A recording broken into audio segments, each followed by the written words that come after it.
हमारी आज की कहानी ईवा नाम की मासूम सी लड़की से शुरू होती है। ईवा नई नई जवान हो रही थी और वह बला की खूबसूरत थी। ईवा उसी घर में रूही नाम की लड़की के साथ रहती थी। रूही एक कामयाब मॉडल है और ईवा उसके घर में काम करती थी।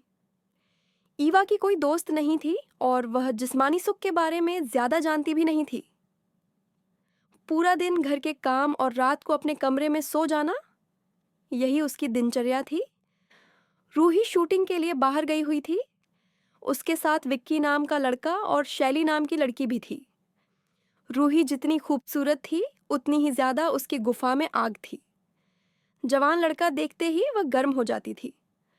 आज भी वह विक्की को रिझा रही थी और उनके पोज देखकर डायरेक्टर खुश हो रहा था। कुछ देर बाद रूही विक्की को इशारे से बाथरूम में ले जाती है। वह तैयार थी मजा लेने के लिए, लेकिन तभी डायरेक्टर की सहायक आ जाती है और माहौल खराब हो जाता है। उधर ईवा घर की सफाई कर रही थी। जब वह रूही के कमरे में आई तो उसे कुछ खास खिलौने मिले, जिन्हें देखकर वह उनके इस्तेमाल को समझ नहीं पाती। थोड़ी देर खेलकर वापस काम पर लग जाती है। रात को रूही वापस आती है और अपने साथ विक्की को भी लेकर आती है। खाना खाकर वह दोनों अपने कमरे में चले जाते हैं और धमाल शुरू हो जाता है।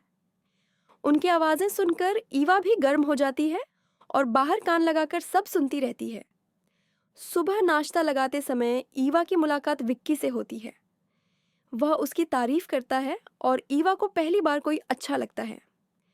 उसके जाने के बाद ईवा सामने वाले घर के नौकर लियो को देखती है, जिससे वह मन ही मन पसंद करती थी।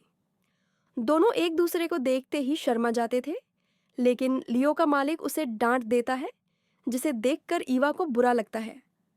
रूही नहाने गई थी और ईवा उसे छुपकर देख रही थी, ताकि वह समझ सके कि जवान शरीर कैसा लगता है। शाम को लियो ईवा से मिलने आता है और दोनों रूही की गर्म आवाज़ों के बारे में बातें करते हैं। आवाज़ें सुनकर लियो गर्म हो जाता है और ईवा को छूने की कोशिश करता है, लेकिन ईवा उसे रोक देती है। रात को ईवा अकेले अपने मन की गर्मी शांत करती है। सुबह जब ईवा रूही के कमरे में जाती है तो उसे वहाँ शैली मिलती है। यानी रूही रात को किसी लड़के के साथ नहीं बल्कि शैली के साथ थी। ईवा समझ जाती है कि रूही लड़कों और लड़कियों दोनों को पसंद करती है। कुछ दिन बाद लियो ईवा से माफ़ी मांगता है और बताता है कि उसे ईवा से बहुत प्यार है। ईवा भी उसे अच्छा मानती है, लेकिन उसी रात रूही ईवा और लियो को साथ देखकर सब जान जाती है। अगले दिन रूही ईवा से कहती है कि वह सब जानती है और चाहती है कि आज रात तीनों साथ हों। ईवा मना करती है, लेकिन रूही के मनाने पर मान जाती है।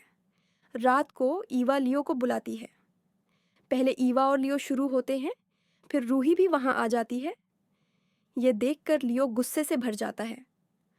उसका दिल कर रहा था कि वह रूही को मार दे, लेकिन वह खुद को संभालता है। वह ईवा से कहता है कि वह उससे प्यार करता है, लेकिन यह सब नहीं कर सकता और चला जाता है। कुछ दिन बाद ईवा और रूही बाहर होते हैं, तभी लियो आता है। रूही को अपनी गलती का एहसास हो चुका था और उसने लियो से माफ़ी भी मांग ली थी। अंत में ईवा को उसका सच्चा प्यार यानी लियो मिल जाता है और यहीं कहानी खत्म होती है।